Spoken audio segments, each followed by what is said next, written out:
What's good, people? We back with another video today, and I'm going to be talking about my 5 favorite picks in the spreads this weekend for the games.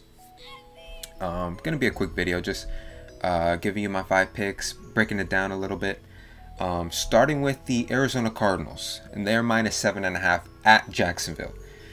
Usually I try and stay away from 7 and over in the spreads, but with the way Jacksonville has looked the first couple weeks, man, Urban Meyer's clearly adjusting. Trevor Lawrence is kind of fidgety in the pocket. He doesn't trust his offensive line. I don't really blame him. Offensive line's not great. They're not running the ball. They're not establishing a run game, trying to help out Trevor. They're kind of just putting everything on his back and feeding him to the Wolves. Or in this case, feeding him to the Cardinals. I got the Cardinals -7.5. I could see it being something like a 28-14 type of game where Jags just don't get much offense off. Trevor Lawrence gets ransacked by that defensive front, Chandler Jones. That front 7 in Arizona, they could get a defensive touchdown as well.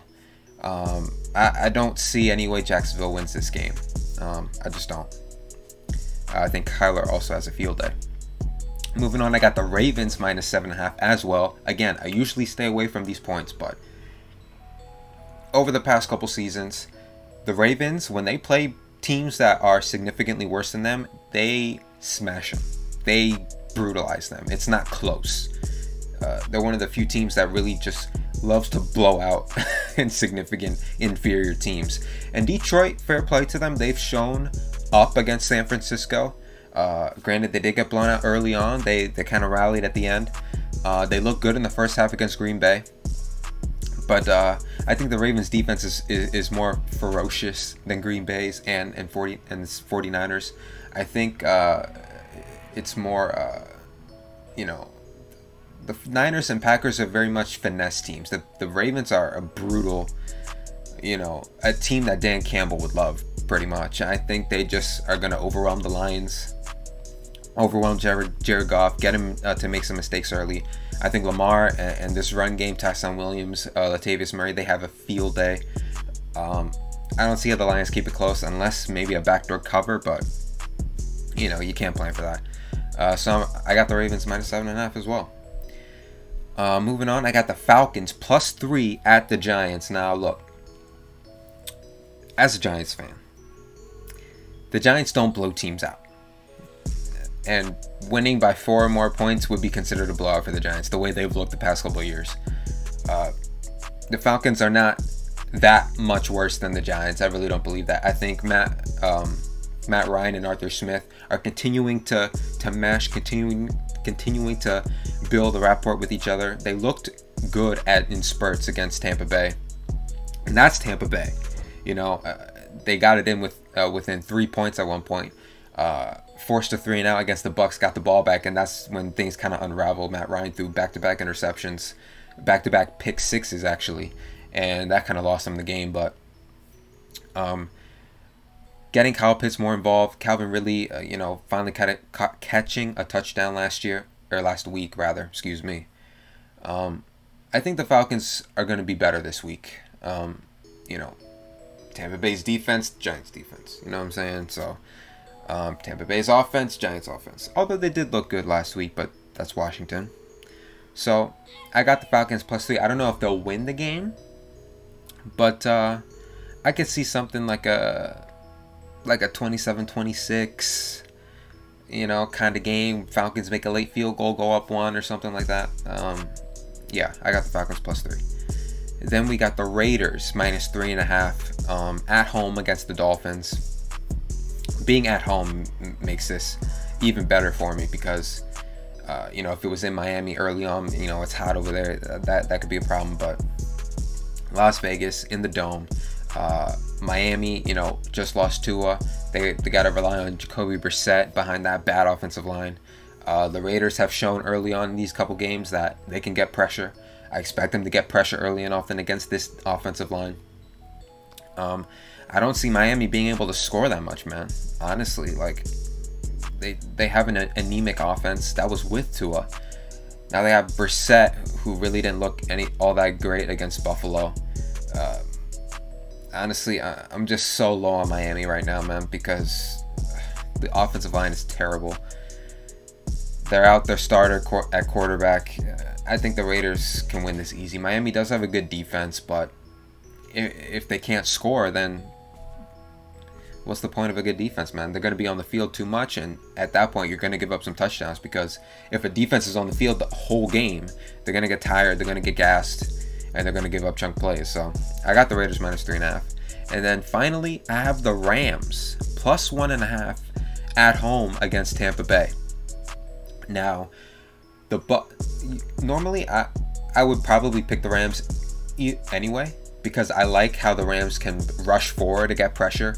And against Tom Brady, that's what you need to do. You got to rush your 4 guys and drop everybody else into coverage. And with Aaron Donald crushing the middle, which is also, Tom Brady hates that the most. He could kind of deal with outside pressure. You know, he's very good at moving around in the pocket, weaving his way around, and finding the open man downfield. But crushing him inside, forcing him to roll out, and of course Brady's slow. He can't really move outside the pocket. So if you crush him inside, that's how you beat him. And on top of that, with Aaron Donald in the middle, that opens up one-on-one situations for everybody else on that D line. So, and then of course the coverage unit isn't bad either. And with Antonio Brown out, most likely, you know, that just takes away one. You know, that's one less weapon for the Rams to worry about. They can key in. You know, they have Jalen Ramsey covering one side of the field already. So without AB, now you got to rely on. Is it Chris Godwin more? Are you going to rely on Mike Evans more? Like, one of these guys is going to have to dominate, and that's going to be hard. So, and then on the other side of the football, you know, the Bucks do have a good defense, but they've kind of taken some injuries in the secondary. I think the Rams and Matt Stafford can exploit those injuries in the secondary. With Cooper Kupp, Robert Woods, Van Jefferson, Deshaun Jackson. Who knows? Maybe Tutu Atwell gets some playing time. They have a lot of weapons. They're healthier. You know, they're at home. And I think they match up well. You know, when you look at these teams' rosters, you look at these depth charts, the Rams match up well with Tampa Bay. So I'm going to give them the benefit of the doubt. I get Tampa Bay being the favorites because they're the best team in football. But styles make fights, man. And the Rams have a good style matchup to beat Tampa Bay. So that's the video, guys. Oh, hold on. Let me give you some other honorable mentions, because I do like the Niners -3 against Green Bay. I know the Niners kind of beat up at the running back spot, but over the past couple of years, the Niners have just dominated, destroyed, crushed Green Bay. So 3 points feels like kind of generous. I know they're probably looking at the running back injuries, saying they're not going to be able to run the ball. Well, Kyle Shanahan, for as long as he's been a coach in this league, it really has not mattered who the running back is.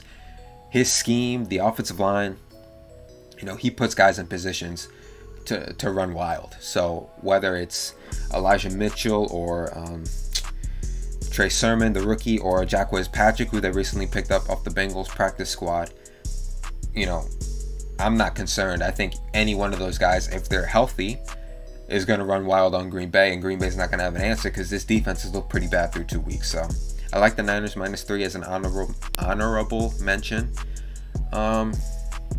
Broncos -10.5. For me, that's a little rich, but the Broncos are clearly better than the Jets. I could see Zach Wilson struggling to put points up on the board. So, you know, if you're comfortable with 10 points, you know, Broncos might not be a bad option either. I could see Justin Fields struggling a lot as well against Cleveland. Cleveland is -7.5 favorites at home. I could see Fields having a rough day. So, you know, that's an